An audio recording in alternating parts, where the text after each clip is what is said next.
So what I've decided to do here is just mount this thing on top of the stock fuse box. It's right next to the battery. I already set it on top there, close the hood. It's got plenty of clearance.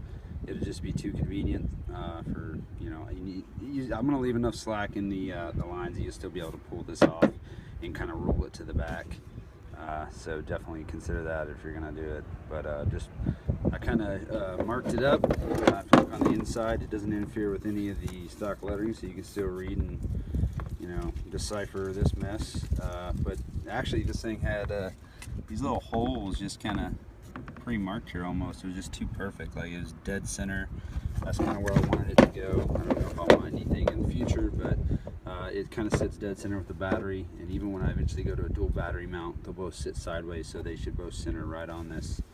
But yeah, so it's gonna look pretty cool. I've got to go get some washers for these holes, and I think I've decided to also put like a little rubber washer underneath a flat washer on top of that. Just a probably stainless steel flat washer and the rubber washer underneath. I mean, put just a little bit of goop on there just to kind of maintain the good seal on this battery box, so if God forbid I go in super deep water, it doesn't, you know, flood in there and short everything out. So just something else to think about. All right, so I'm gonna go get that stuff, mount it all up, put it in the hood, and show you guys what it looks like. So got everything mounted up. Went real well. I didn't end up putting any sealant on it. I think it's gonna be fine with the rubber washers that I put. I just used a 1/4 inch by, what was it, 1/4 inch, 1/4 inch by 20 by 3/4 stainless steel screw, Phillips head, which I put from the inside of the box. And then I used a 1/4 inch by 20 nut, hex head nut with a Teflon inside it to keep it from coming undone, and also kind of help seal this bolt up. As you can see here, I did a rubber washer up underneath the platform and against the plastic fuse cover, and then I did another one on top, and then the washer on top of that, and then also that Teflon there. And I made these holes a size smaller than 1/4 inch, so I basically had to screw this screw through the plastic with a screw gun just to give it that extra tight seal. And then these rubber washers are 3/16, so they're super tight on that nut as well, so I don't think any water is going to get through there. I don't think I'm going to have any issues. I mean, yeah, if I sink this thing in a freaking lake, it'd probably get some water in there at some point, but I think for just normal splashing around, it's going to be a super tight seal, and it turned out looking pretty slick.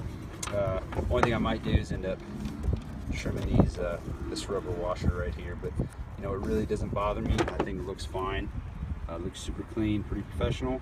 I'll mount it in the truck real quick and let you guys take a look at it. So there it is. Looks badass. Wish I could say all this was my handiwork, but I totally didn't build this thing. But I did mount it in the truck, so there is that. I just got the wiring harnesses kind of tucked away right now because I don't obviously have anything to hook up. Spent all my money on the lift kit, so can't afford any lights. But you can see I got my the wiring harness just tucked away here, and then this is the one I built in another video myself that I ran into the cab, into the headliner where I'm going to mount my switch box.